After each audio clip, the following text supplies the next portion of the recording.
Welcome to the Western Maryland Regional Office Quarterly Providers Meeting. We have a few guests today. Christina Dixon is going to be presenting the Liberty data, and John Butterworth and John Shepard will be talking to us about employment. So with that said, let's get started. Next slide, please. So Liberty's going to go first. The employment initiatives will go second. Then we have a statewide provider services update, and then the regional office updates. As always, if you have any questions, you can either type them into the chat, and we will address them at the end of each presentation. If you think about something once you get off the call, or you'd rather talk directly to me or Christina, you can email either one of us. And with that, I'm going to turn it over to Christina for the Liberty Healthcare updates. Good morning, everyone. Thank you for having us again this morning, Kathy, on the Western Maryland Regional Call. You can go to the next slide, please. So we are going to give you an update on person-centered excellence evaluation activities. And as Kathy noted, I'm Christina Dixon, the Executive Director for Maryland's Quality Improvement Organization at Liberty Healthcare. Next slide, please.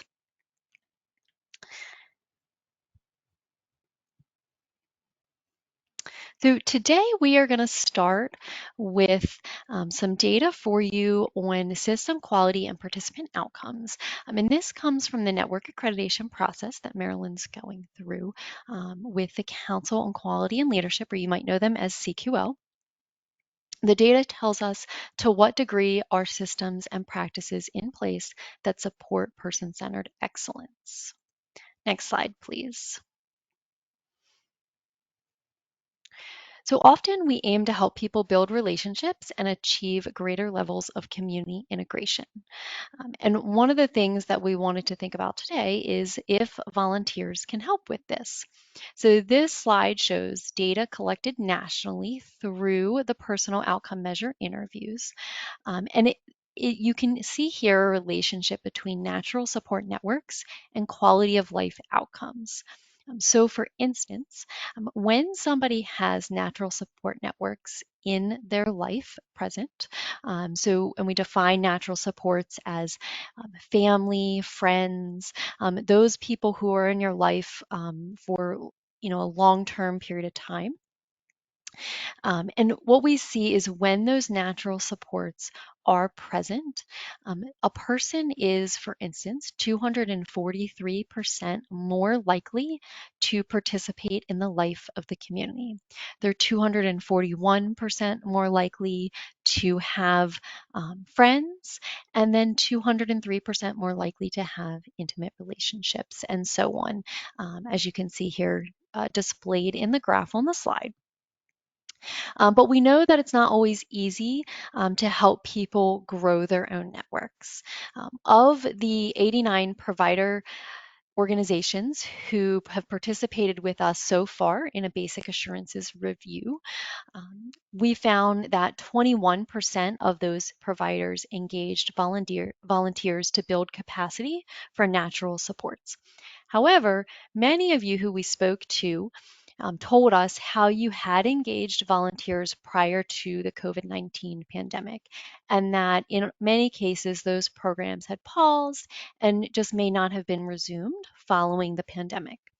So maybe your organization already has systems that you used in the past, processes that you used for volunteer programs, maybe a structure that's already available. So one of the questions that you could think about as an organization is, could you revive some of those programs? And if so, could you identify volunteers who naturally have skill sets in networking? How could you leverage their skill sets or any others to promote outcomes of the people that you're supporting? And we wanted to give you an example.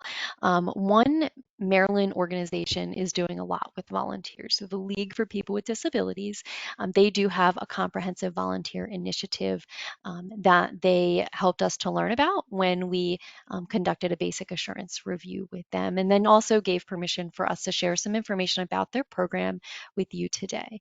And so one of the things that they do is they have a volunteer interest forum that's available directly on their website, and that's monitored regularly. And they also have developed a robust volunteer orientation for new volunteers coming into the program. They connect with individual volunteers, many corporate volunteer groups, and other networks as part of their program. And they also celebrate the impact volunteers have through their newsletters, social media posts, and special communications. Next slide, please. So the data that we showed on just that past slide was from CQL, and as I mentioned, that was not Maryland specific data, it was national data. And if you are interested in reading the full article related to how natural supports impact outcomes being present in people's lives, you can go to CQL's website at this link, and they'll have more information for you available there. Next slide, please. And next, we're going to take a look at participant and family voice, which you know is part of our National Core Indicators surveying, and it tells us to what degree are participants experiencing quality services and supports. And we're going to look at this today in relation to natural supports and volunteering. Next slide, please. So using participant feedback to fuel volunteer engagement. What we saw from the 2022-2023 participant responses in the National Core Indicators survey, of 320 people who answered this question, we found that 60% of those people wanted help to keep in contact with friends. In a past presentation, we shared Gallagher's natural supports identifier form that they give permission to share with you. And so if your organization uses that form or has another way to identify who, how, and the desired frequency a person wants to be able to connect with those that are important to them in their lives, one of the things that you could think about is, could volunteers then work individually with people to help them connect or reconnect with the people that they've identified in the way that they would like. So that natural supports identifier form can really be the way that you collect the information on how you'll support someone, and maybe volunteers could actually help to provide the support for people around that. Some other things that we could think about are volunteers that have skill sets to help find alternative ways to connect with people that are important to them when somebody can't see that person in person. One aspect that we loved about the League's volunteer interest form is that it helped to identify skill sets and interest areas that a volunteer applicant had so that they could match a volunteer with a person that was being supported for the most impact. And I know I mentioned Gallagher's natural support identifier form as a resource for planning. They had given us permission to share it. So if you would like a copy of that and didn't get that from one of our previous presentations, feel free to send me an email and I'll make sure you get that. My email address will be on the last slide of the presentation today. Next slide, please. So each time we meet with you, we're bringing some additional data from the National Core Indicators surveying. Most recently, in our April meetings, we shared data from the Adult Family Survey, and those are family member responses of participants who live in the home with their loved ones. And so today we're going to share responses on the next slide from the Family Guardian Survey. And this Family Guardian Survey is for people participants who do not live within the family home. So those families are responding to this survey. Next slide, please.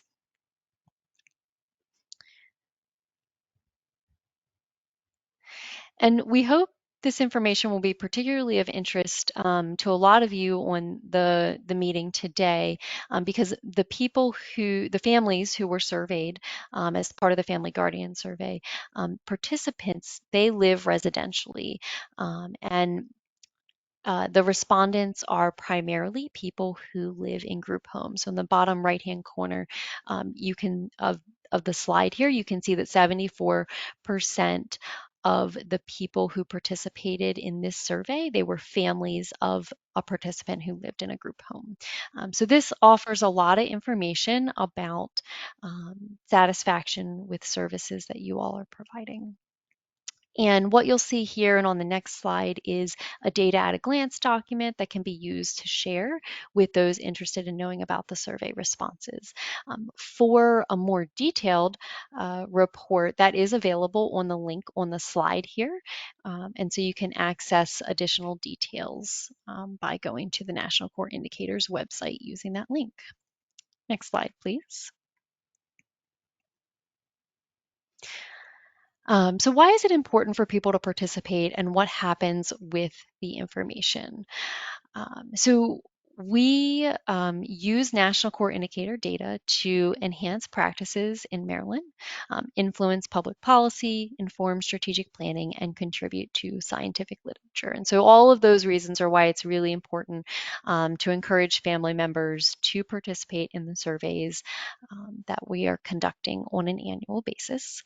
And one of the highlights from this slide you'll see in the top left-hand corner of the Data at a Glance document that I wanted to make sure I shared with you all today is that 89% of families who responded to this survey said that the services and supports help their family member to live a good life. And that's a testament to all of the work that you and your teams do on a daily basis. And so this is again a great document to be able to share with your teams or other stakeholders within your organization. And this data at a glance document is available on DDA's website if you go to their National Core Indicators page. Next slide, please. And now we're going to take a look at some comparison data for family respondents. So I mentioned those two different types of family surveys that we do. One, we survey families whose loved one lives in their home with them.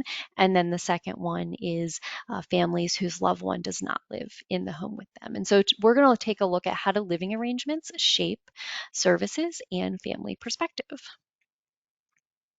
Next slide, please. So this slide shows us how living arrangements shape services that people receive. And you might expect some of the data that's shown here. People who live outside of a family home, like in, actually, if you could go back to the previous slide, please. Thank you. So people who live outside of a family home, like a group home or their own home or apartment, are more likely to need day and or employment supports.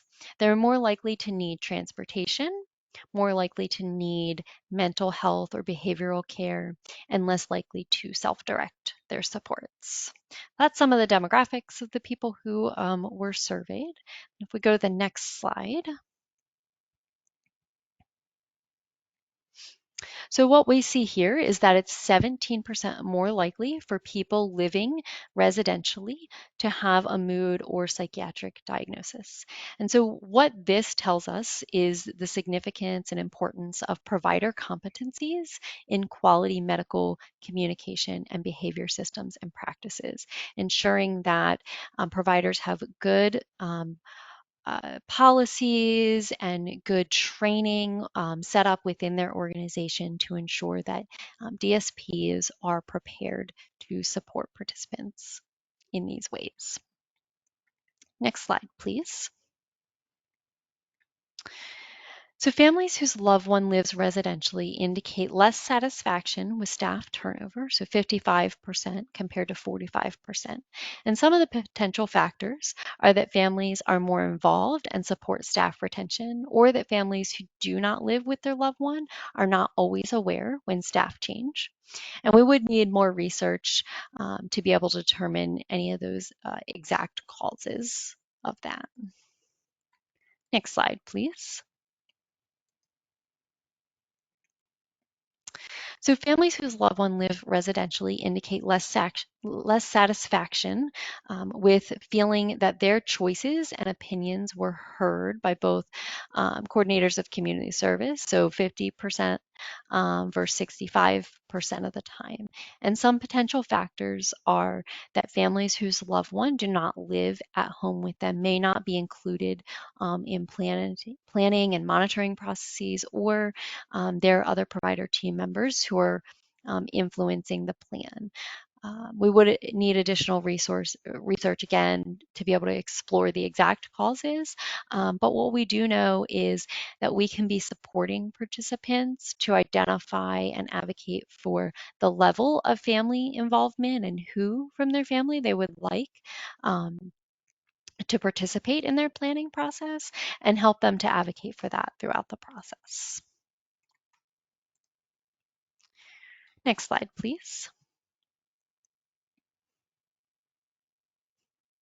And the last data point that we have for you here today are families whose loved one live residentially express less choice over their coordinator community services. So that was 24% versus 38% choice, and over their direct support professionals, which is 24% versus 57%. And we did share during April's provider meeting some resources on how to engage people supported to have a choice and provide feedback on their staff. And so if that's something that you're interested in, if you feel free to shoot me an email and I can make sure that we get those resources over to your organization. Next slide, please. And then we're going to take a look quickly at system compliance today, and this is to what degree are DDA standards being met. Just as a reminder, our qualified provider reviews, claim reviews, critical incident and restraint investigations, level of care, and person-centered plan reviews all make up our system compliance. Next slide, please. So we're going to start off with those areas of strength in Maryland. So what measures are meeting or exceeding compliance, so greater than 85% compliance. And what we see currently for data that was from July through September 2024 is that the Office of Healthcare Quality, Investigation, Timeliness, and Completeness is exceeding compliance. Financial accountability of traditional and self-directed claims reviewed, coordinator of community services billing compliance, participants having a choice of waiver services and providers, and also initial level of care process includes timely and complete comprehensive assessment for new enrollees. Next slide, please. And then those areas of emerging compliance, so between 75 to 85% compliance.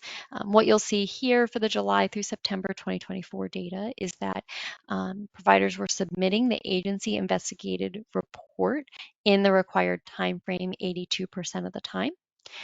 Staff met all training and qualifications for the data service of the claims that were reviewed 80% of the time. Redeterminations of level of care were completed timely for current waiver participants 79% of the time. Participants' personal goals were addressed in their service plan 79% of the time on average, and their individually addressed needs or assessed needs were addressed in the service plan 77% of the time. And then initial level of care determinations completed prior to waiver services 76% of the time, and participant service plans where services were delivered in the type, scope, amount, duration, and frequency occurred 76% of the time. Next slide, please.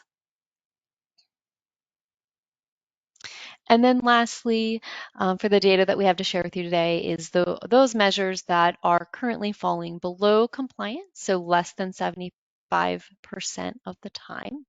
We see that participant annual service plans are approved timely, coordinator community services monitoring and participant progress towards outcomes, annual health risk screening pool timeliness and completeness, agency investigated report indicated that the team meeting was held within 5 days of the restraint incident. That happened only 55% of the time.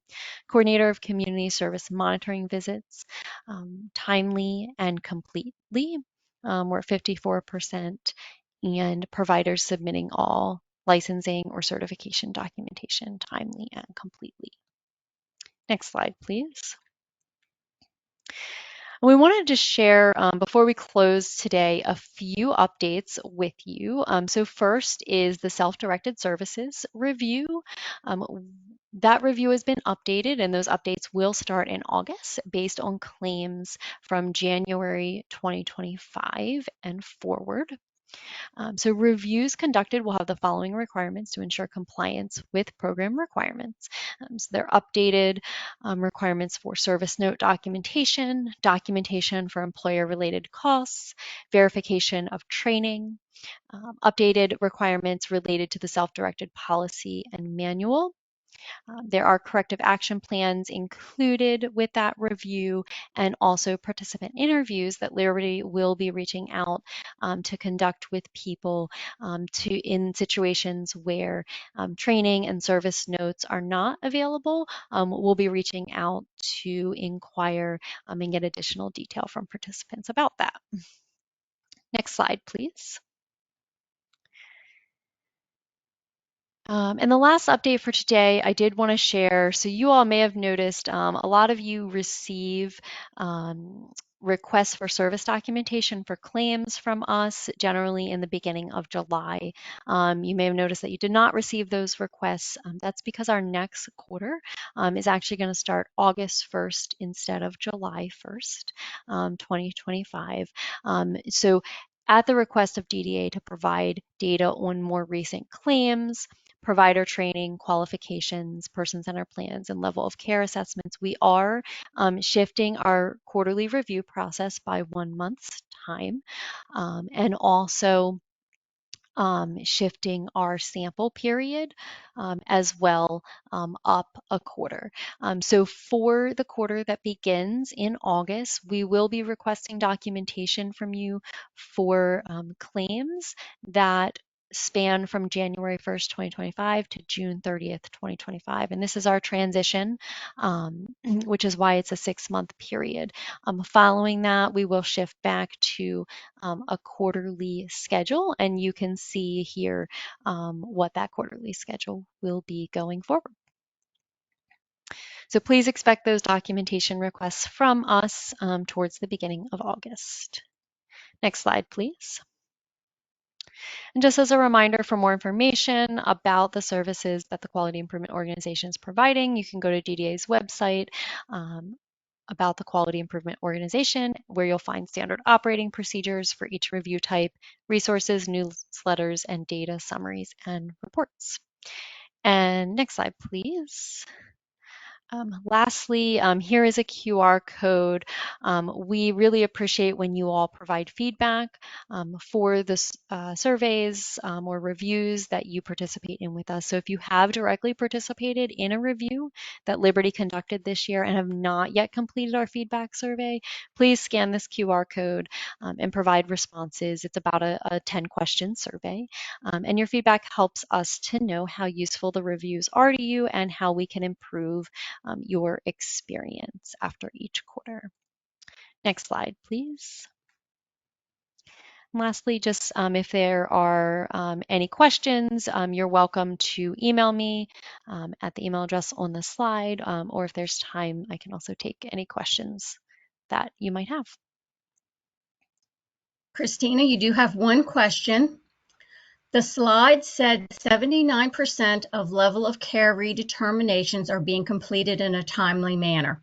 Does this reflect submissions by providers or processing by EDD? EDD completion has been problematic. So this is actually measuring if the CCS is completing the level of care redetermination timely prior to the person's annual PCP date.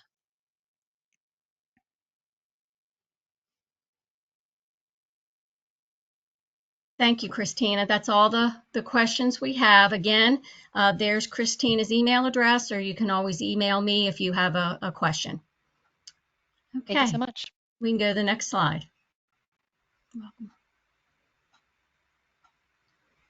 Okay, the next part of our meeting is from the Institute for Community Inclusion with the employment data, and we have both John Butterworth and John Shepard with us, and it looks like John Butterworth is going to start. Thank you for coming to our meeting. Sure. Thank you, Kathy, and thank you, everybody. John and I are both with the Institute for Community Inclusion at UMass Boston, and we've had a relationship with DDA for over 15 years now, focusing on employment and more recently on community life engagement. DDA has been a member of a national group called the State Employment Leadership Network for over 15 years. That was kind of our first kind of deeper relationship. The SELN is a membership collaborative of 26 state IDD agencies that shares, brainstorms together, works on policy and practice related to employment. If you could go to the next slide, Kathy.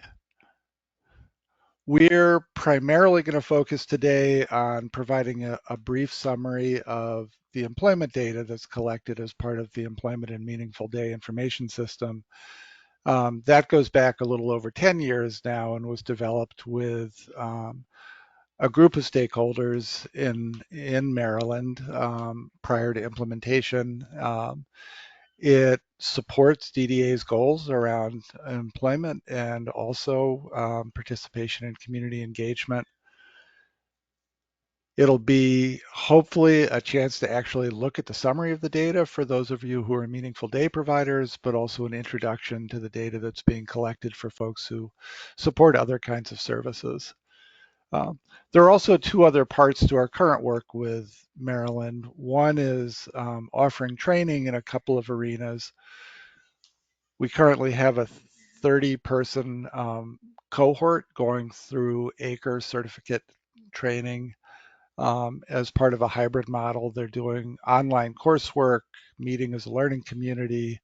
They'll be completing field work that relates to employment and leads to the certificate, and also getting implementation support from an ICI mentor after they finish training to support them in implementing.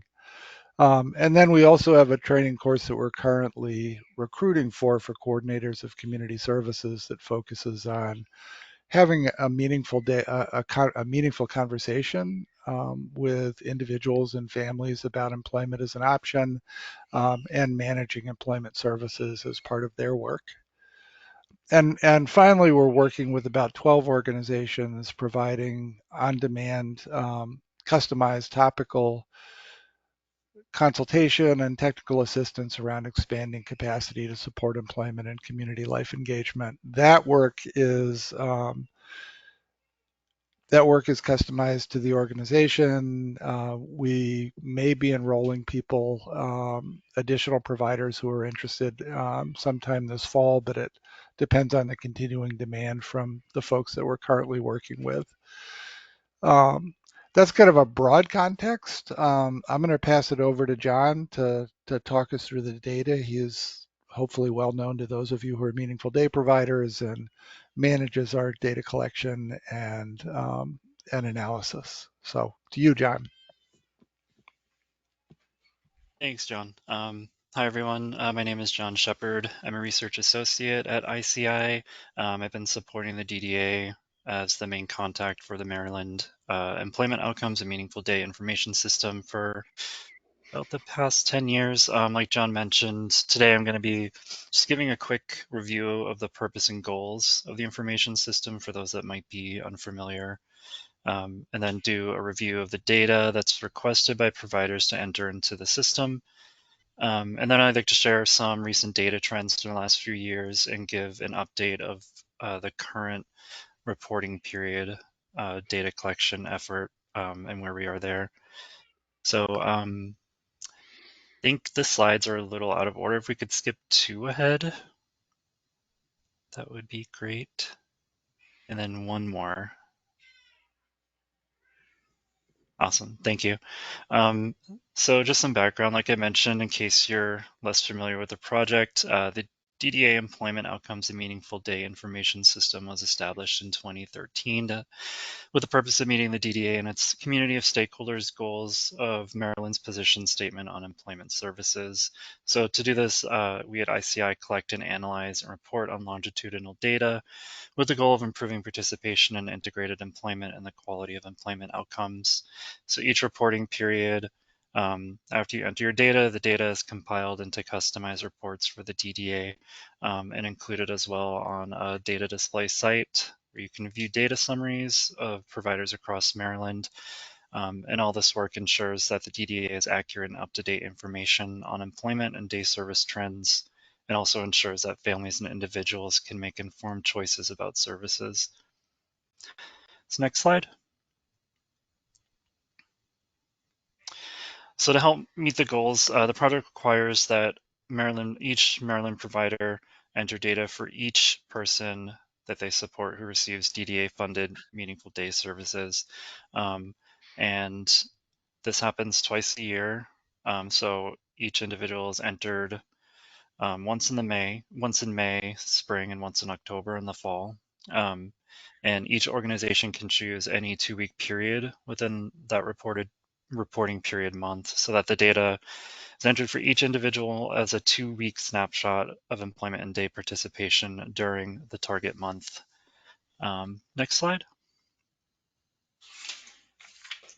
So this slide shows specifically the specific activities that we collect data on. So for each individual, we ask that providers indicate whether an individual participated in individual competitive jobs, individual contracted jobs, group integrated jobs, self-employment, facility-based jobs, community-based non-work or community engagement, and facility-based non-work or program-based activities.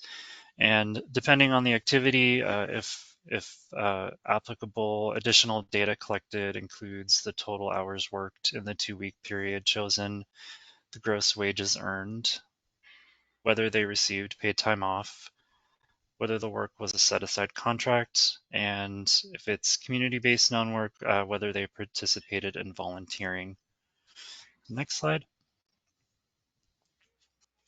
I want to also mention about the services, the information we collect. The effort is specifically about individual outcomes, what we look at and focus on, rather than specifically about the services.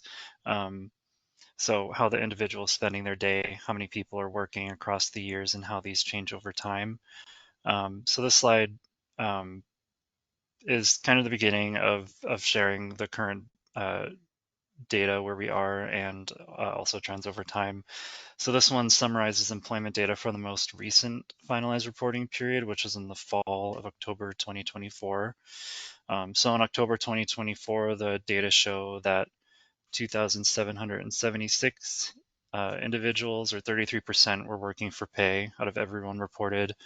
And out of that, 13% of those individuals worked full-time during that period. Compared from the spring of 2024 to the fall, wages in competitive integrated employment increased from $637 to $650, and average hours worked across the past 4 years have remained pretty consistent. So since 2019, you can see in the table, we've seen a drop in the total number of individuals reported.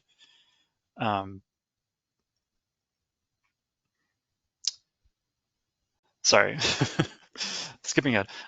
Compared to 2019, which before the COVID pandemic, the percentage of individuals in competitive jobs increased from 23% to 28%, and the average wages increased from 430 to 650 in 2 weeks. And as I mentioned, the average hours have remained pretty steady, around 37 to 38 hours. And we can go to the next slide. So this slide is pretty similar, but it summarizes non-work rather than work activities between 2019 to 2024. So what you can see is out of everyone reported, 4,351 people, or 52%, participated in community-based activities. About 17% engaged in volunteering. and 3,651, or 44%, participated in facility-based activities. And under the community-based activities category, we've seen a drop in the total number of individuals reported, but a higher percentage of the total amount reported.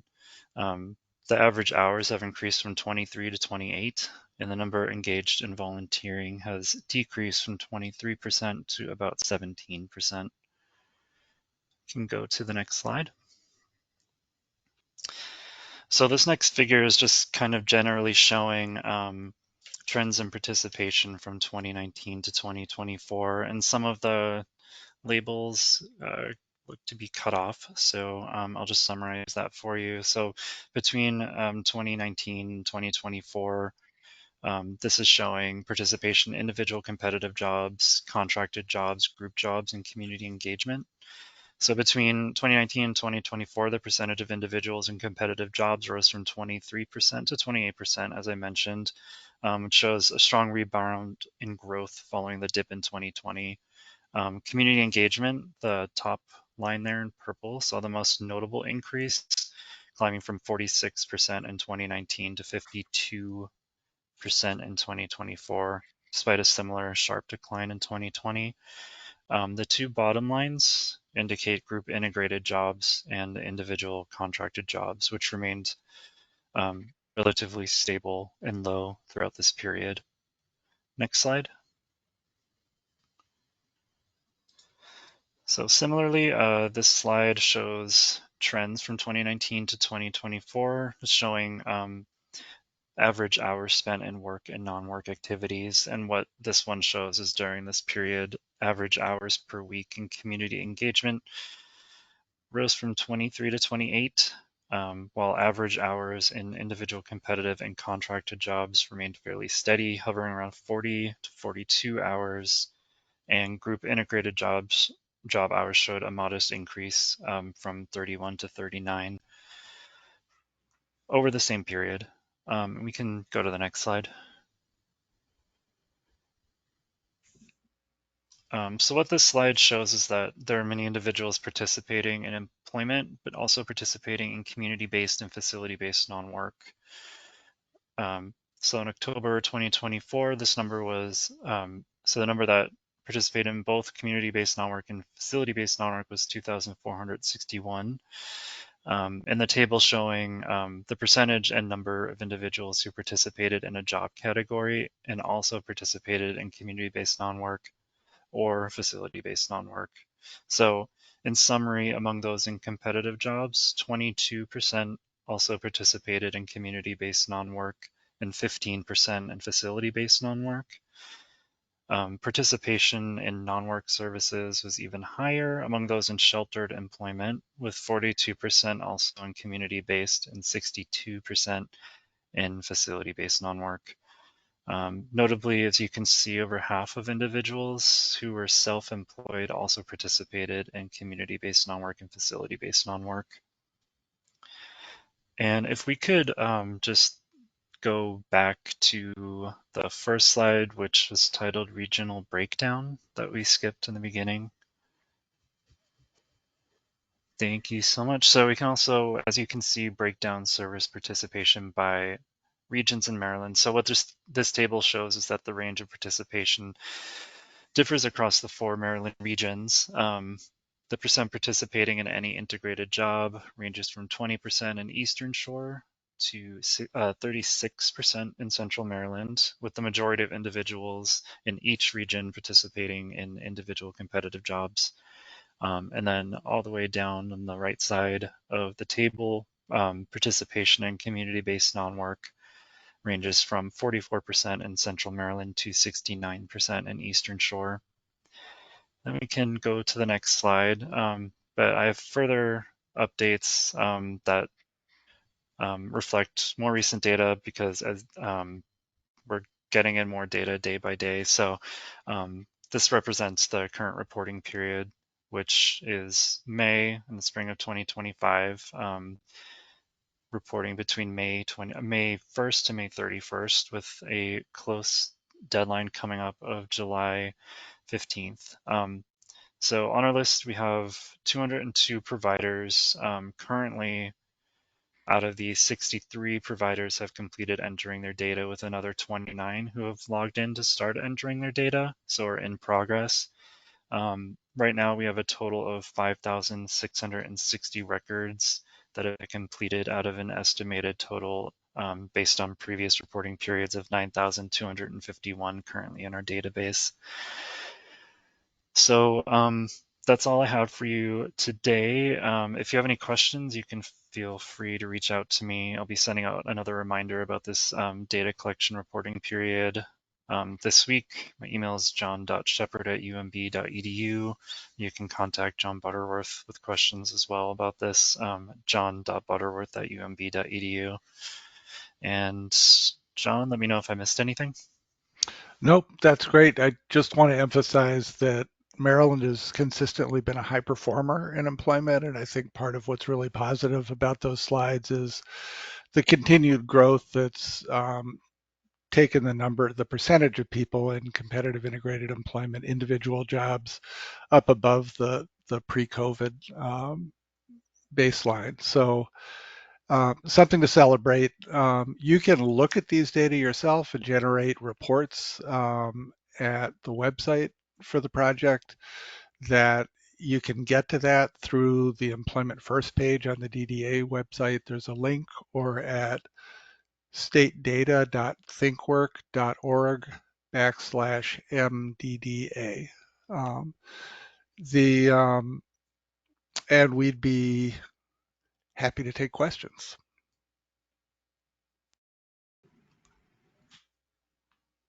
I don't see any questions in the question box or chat right now. Okay, thanks, and please follow up if you have any or would like to go deeper on any of the data that's available. Thank you, Kathy. Thank you. Thank you, John and John. Okay, we're going to go to our statewide provider services updates.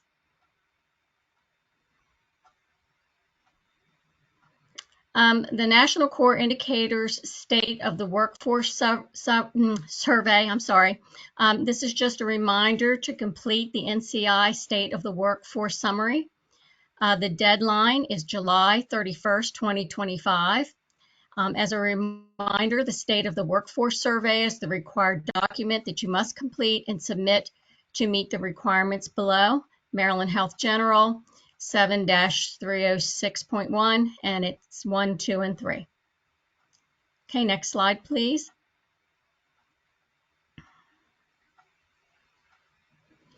We have a new relocation process in place. Per COMAR 1022-02-05A, the Developmental Disabilities Administration must be notified of any site opening, closure, and relocation at least 30 days prior to making the change. So effective August 1st, 2025, DDA is implementing a new process to notify the regional office of any relocations, planned and/or emergency purposes. Please review the new guidance and ensure you submit the relocation and any applicable updates via the participants relocation form, and you see the link there. Effective immediately, DDA will not permit traditional providers the use of any Airbnb for DDA-funded participants to reside in for any purpose. Information can also be found on our website at Provider Resources. For Western Maryland, you can reach out to Sean Haynes, Dawn Harrison, or myself. If you can't locate the forms, please let us know. They're very simple to fill out and are very user-friendly. Next slide, please. This is a staff training friendly reminder. On May 8th, 2025, we informed providers the requirement for the following employment services training have been paused. Basics of Employment First, Basics of Customized Employment, Facilitation of Natural Supports and Principles of Fading, The Role of the Job Coach, Basics of Benefit Awareness, Basics of Self-Employment. we want to clarify that all the other trainings remain in effect and should continue as outlined in the training matrix. So again, the ones that are listed are the only ones who've been paused. Next slide, please.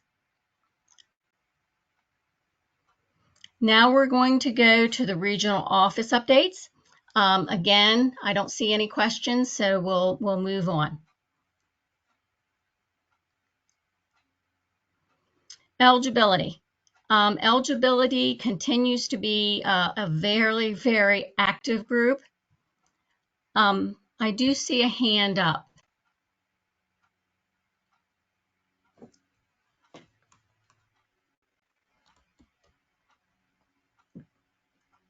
Kenny, can you write your question into the question box?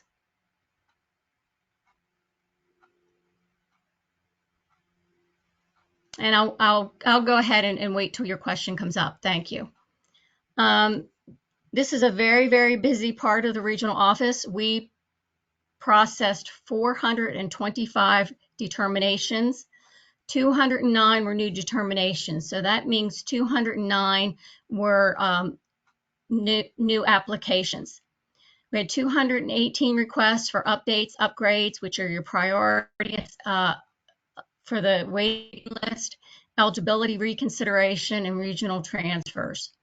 110 eligibility reconsiderations, and what that means is if an individual has new documentation that could support their DDA eligibility, they just have to send that in for a reconsideration. The DDA does not expect somebody to fill out an application a second time and resubmit the old documents. We already have those. We had 46 crisis upgrades, 30 were approved and 16 were denied. We had 35 duplicate requests for reconsideration, and that means 2 or more times someone has either submitted new data or asked us to review their old information to determine if they meet DD eligibility. Our challenges are lack of supporting documents, particularly with individuals that are over 25. For individuals that are still school age or attending school and pretty much up to 5 years after they're finished school, the family, the CCS DDA can still get the documentation. Most school systems are no longer keeping documentation past the age 25, so it becomes very difficult to determine someone's eligibility.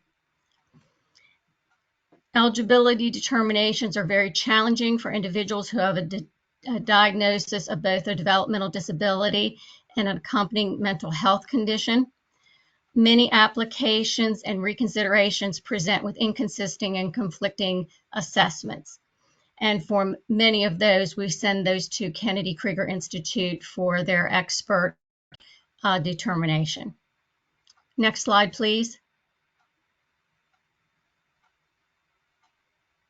Plan reviews.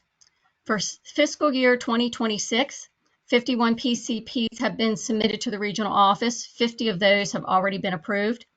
We've had 50 waiver packets submitted to the regional office, and 49 of those have been sent to EDD for review. 22% of those individuals have chosen self-directed services as their service model. As of this slide, we have 657 individuals in the self-directed services model.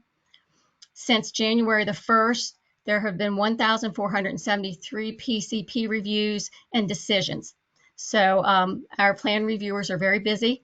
Remember, if you have an urgent PCP, to make sure you check the box that says urgent and either email or give the regional office a call so we can also be looking for that urgent plan.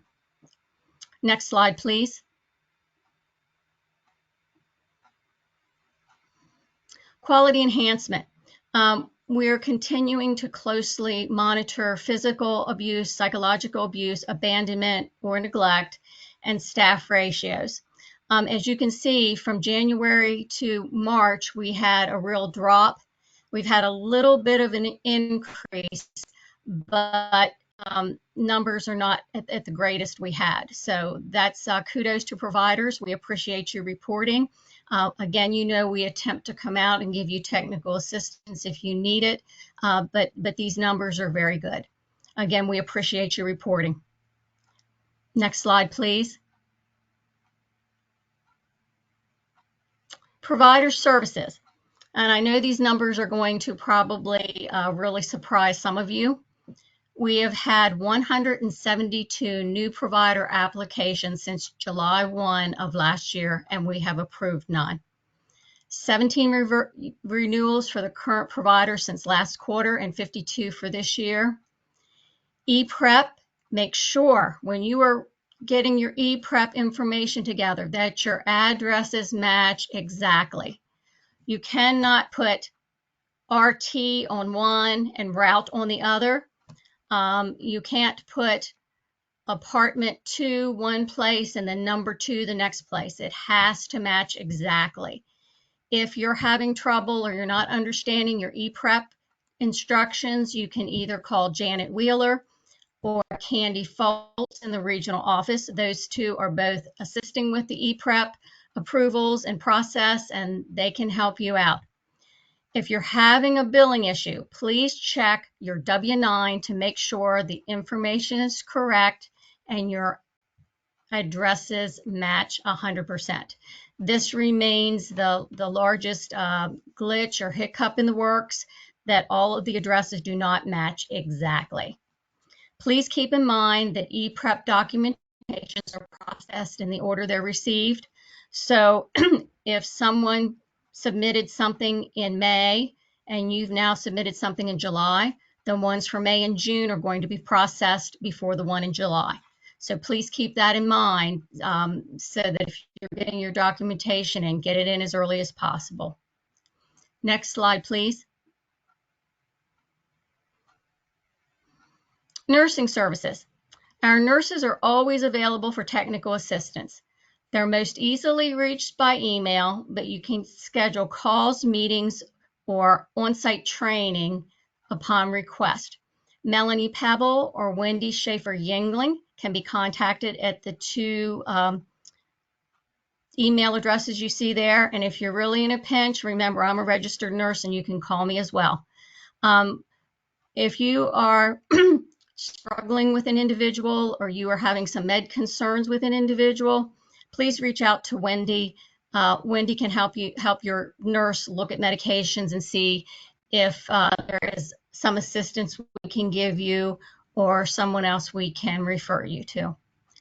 Next slide, please.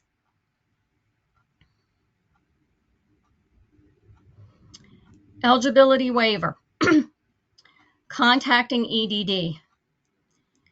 The EDD case manager is the primary contact for questions related to Medicaid redeterminations. If the EDD case manager's contact information cannot be located, you can contact one of the following: Patrice Miller, who is the supervisor, and you can see her email address there, or Carolyn Cornish, who's the lead advanced for the Developmental Disabilities Administration Unit, and you can see her email there as well. CCSs have been reaching out to Marissa Moten and our office because we are working on a high priority list of individuals that need more immediate attention. So please reach out to your CCS so that they can reach out to us. Next slide, please.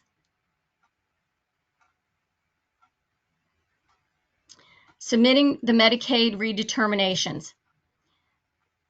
The application should be submitted to EDD via the designated email for the appropriate waiver. You can see here all three right now for the community pathways, community supports, and family supports waivers.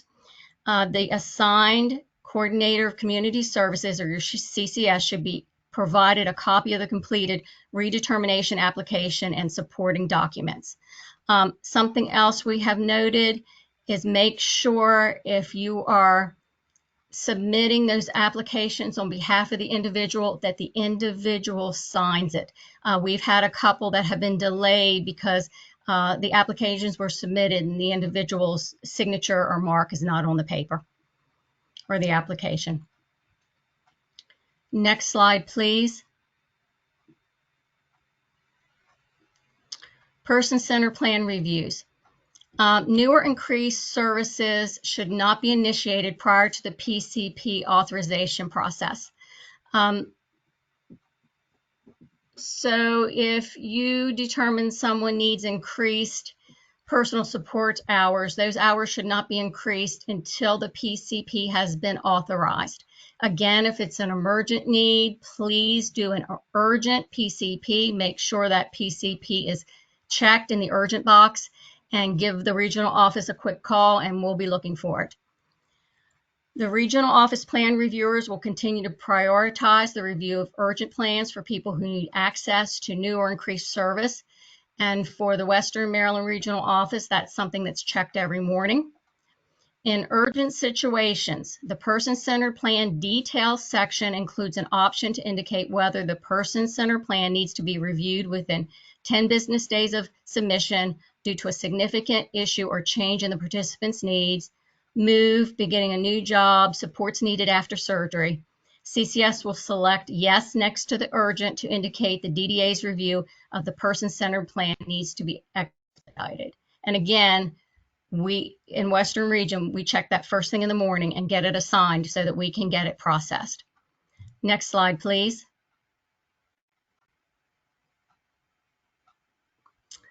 So our next regional meeting will be